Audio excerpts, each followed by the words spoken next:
That sounds like a you problem, not a me problem. Have you heard that recently? It's a really common thing that has been going around a lot. And I think there's value in it. I think it can also sometimes be used as a way to avoid taking responsibility. Let's get into it. Welcome. I'm Peggy Oliveira. Thank you for joining me. So I want to start by saying this because I think it's important. I don't want people reading into something that isn't what I'm trying to say.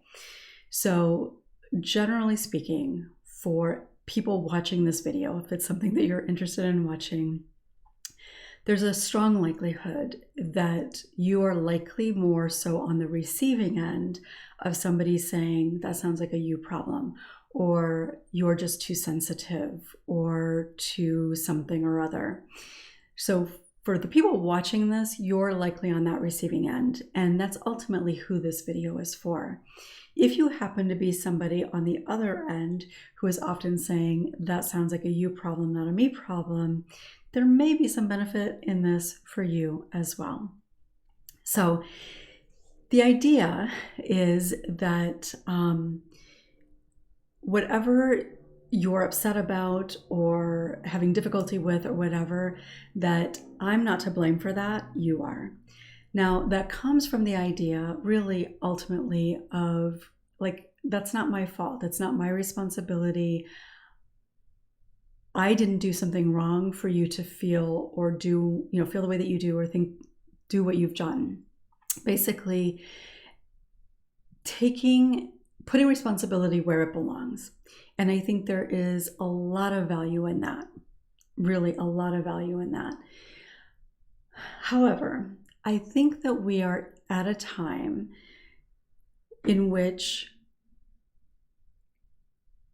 a lot of people are using that idea as a way to not take responsibility for their own stuff, whatever that is.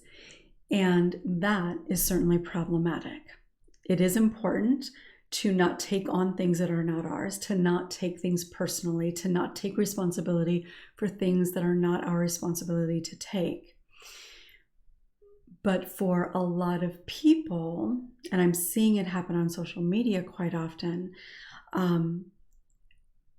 there are people who probably would benefit in taking some responsibility, probably be beneficial for relationships, if they were able to take a little bit of responsibility instead of automatically saying that's a you problem, not a me problem.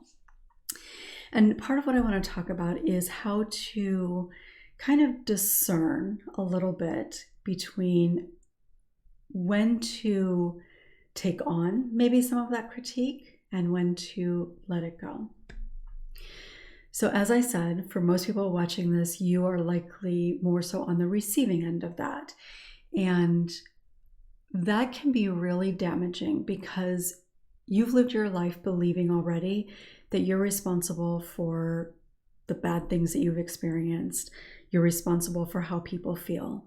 You have likely been holding on to the idea, even if there's times or parts of you that can believe that you're worthy, there's still likely a part of you that very deeply holds on to the idea of not being worthy, not being deserving, not being good enough. Fearing even people leaving you, abandoning you, or judging you in some way. And so when this happens, it reinforces those ideas. And where something like this can happen often is in relationship. It can happen certainly in romantic relationships, it can happen in family relationships, and it can happen in friendships. And when it does happen, it causes you to question yourself. So whether you're at the beginning of your healing journey or you've been on this journey for a long time, if somebody that matters to you says, well, I didn't do anything wrong, you're just being too sensitive, or you're reading too much into it, or something like that, that can really, in a sense, set you back. I don't mean set you back in terms of your healing, but certainly set you back in terms of your ability to trust in your worthiness.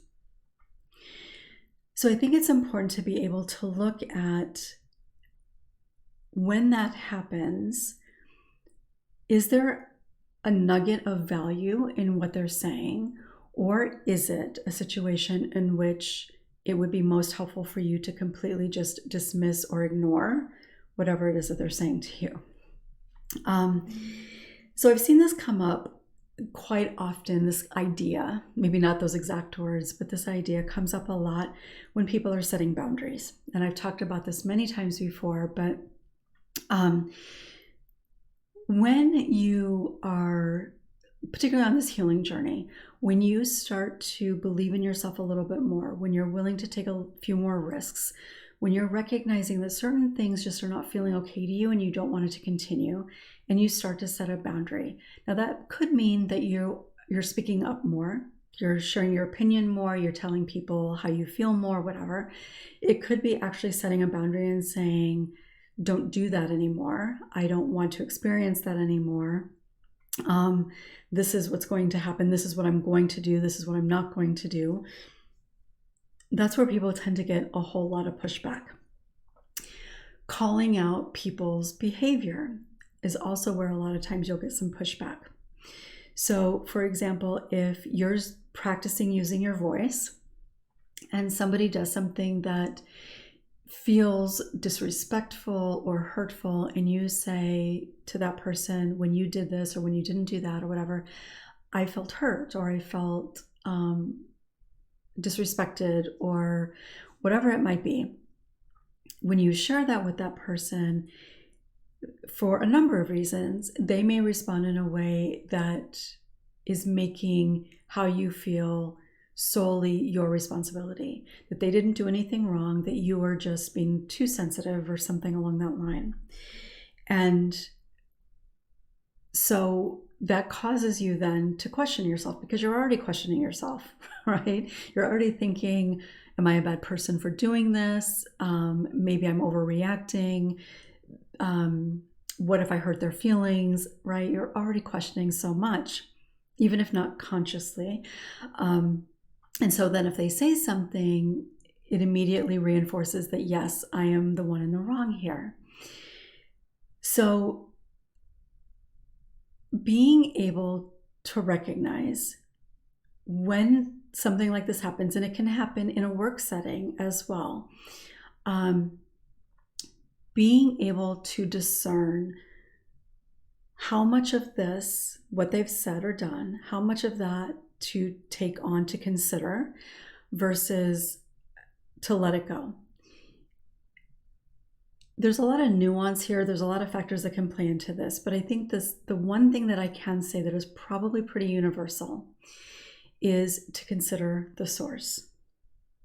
So what I mean by that is, when you look at how this person shows up for you in their life, in your life, how this person tends to show up generally in their life with other people and how they talk about things, that can be a really helpful indicator on whether there's value in taking on board what they're sharing with you. So let's say you've set up a time to get together with somebody and they don't show up. Or they, reach out a half hour later and say, oh, sorry, I'm running late or something. If that person then says to you, when you share that, I'm upset or I'm hurt or whatever, that you didn't remember or whatever it might be. If that person says to you, I'm really sorry, and that's kind of the end of it, that's going to be a good thing. Or maybe they even add a little bit more to it. I'm really sorry, I didn't mean to hurt you, it wasn't intentional, whatever they say. But if they're saying things that seem like they're accepting responsibility, they're being supportive, they're honoring your feelings, then that's going to be a good thing. If that person basically gets defensive and says, well, you're overreacting, it was only 30 minutes or whatever, or they say, well, what's the big deal? That seems like it's more of your problem, that you're impatient or something like that. That's not a me problem. Those two things are going to feel very different, right? And those two behaviors are likely showing up for them in other areas, maybe in other areas with you or other times with you under similar circumstances, or in how they respond to other people. Now, you might be hearing about it secondhand in terms of not witnessing it, but maybe they're telling you about it.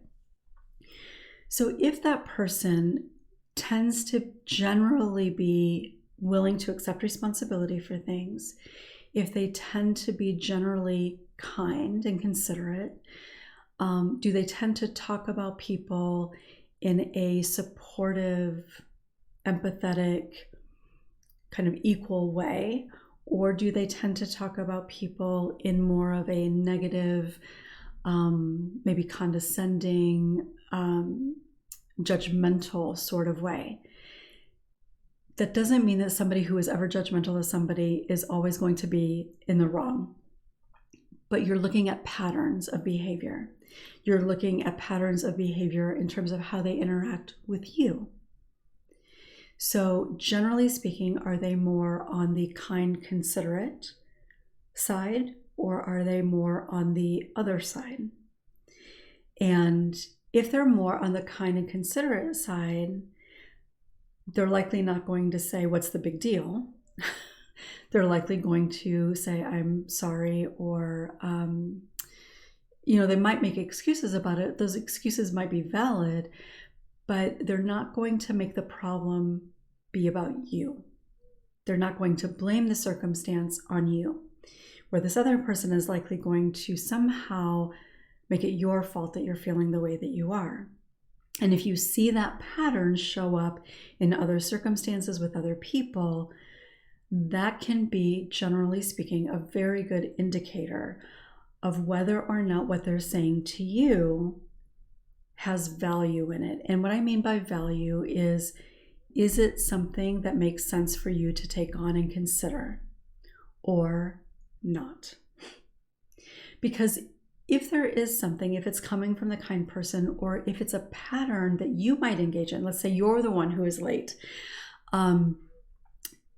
If there's a pattern of that, maybe with the same person or maybe different people, then that is helpful for you to know, to recognize, okay, maybe this is something for me to look at. Maybe this is something I need to work on trying to shift so that I'm not 30 minutes late, or I'm not forgetting about it and calling them 30 minutes late, or whatever the case might be. But when it's coming from the other person, the whole idea of taking something with a grain of salt, like maybe a half grain of salt, if it's coming from that person, definitely not something to internalize. And what I mean by internalize is allowing it to reinforce all those false beliefs that you've held on to, or potentially even creating a new idea about who you are or how you show up in the world. And this is one of the things about abusive behavior, certainly as children, but even in our adult lives when we're engaged in a really unhealthy relationship. And it could be a friendship, not just a romantic relationship. If we're engaged in a relationship with somebody who is relatively unhealthy, they will often make excuses for their behavior. They will often suggest that you're the one who screwed something up or is overreacting, that sort of thing. So it can happen in a lot of different types of circumstances. But again, you're looking at a pattern of behavior. You're looking at how that person engages with other people, how they speak about other people generally. Because relatively healthy people, while it's not easy for a lot of people to accept responsibility or to say, I'm sorry, people that are relatively healthy and their first line of defense is not to put the responsibility on somebody else, they're likely not going to immediately respond by saying something along the lines of, you're overreacting, you're too sensitive, it's a you problem, not a me problem. It's generally not going to be how they respond. And I know for a lot of people likely watching this video, that your automatic response is to take on board like fully internalizing the critique of other people, whether it's warranted or not, and most of the time it's likely not warranted, it is very automatic for you to take that on. And one of the challenges that people will often have along this healing journey, and there are reasons for this, and I've talked about this probably in multiple ways over the years, but one of the challenges that a lot of times people will have is the people that they tend to engage with the most are often relatively unhealthy, because unhealthy people tend to be drawn to other unhealthy people. It doesn't make it somebody's fault. It doesn't make somebody to blame or anything else. It's just the reality. And there can be different reasons for this, but we tend to be drawn to other relatively unhealthy people. And unfortunately, sometimes when we do have an opportunity to meet somebody who is relatively healthy, especially if we're working on building a relationship, a meaningful relationship with that person, oftentimes because it's not what we're used to, we can push that person away. And that can look a lot of different ways as well. But because we tend to have people in our lives who are also not particularly really emotionally healthy, as we start healing, the other person isn't on the same journey. And so they're still in that relatively unhealthy place. And as you become healthier, you start showing up differently in the world. And sometimes, depending on how unhealthy they are, oftentimes, those people can feel very uneasy and even threatened by your healing. And so it can become, in a sense, even more forceful at times. And this is where boundaries become really, really important. So it can be hard because oftentimes a lot of the people around you, particularly people that are close to you, might be saying some similar types of things to you. So it's really difficult to not take it personally. It's not easy to sit back and have the thought like, wow, all these people are saying the same thing. And that means that I've been surrounded by really unhealthy people and they're not happy about me becoming healthy. That is not going to be the thing that you automatically go to. You're automatically going to go to, this person said this, therefore I am. And then when somebody else says something similar, okay, now there's proof. It's not just this one person here or two people who are saying something similar. So it must be real.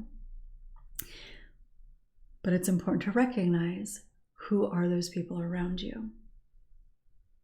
And again, considering the source. And that doesn't mean that healthy people are never going to judge somebody. It doesn't mean that healthy people are never going to have difficulty accepting responsibility. It doesn't mean that at all. You're looking at overall behavior. You're looking at patterns of behavior.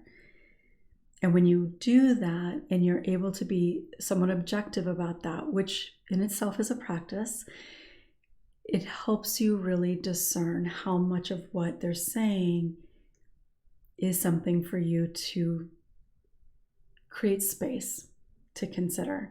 And if you recognize that that is a pattern for them, that they tend to be that way in a lot of ways, or with different people, that generally speaking, they're not particularly supportive or kind, doesn't mean that you have to cut them out of your life. It doesn't mean that they're bad people. It just means that you do not need to take on what it is that they're saying to you. At least not internalized to the degree to which you normally do.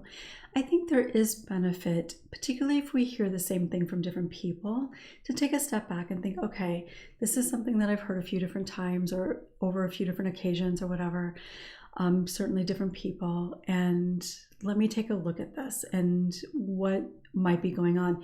And actually, friends often are not going to be the best people to get feedback on around this, but a therapist, potentially maybe even a coach, but certainly a therapist is somebody that can help you kind of sort through that.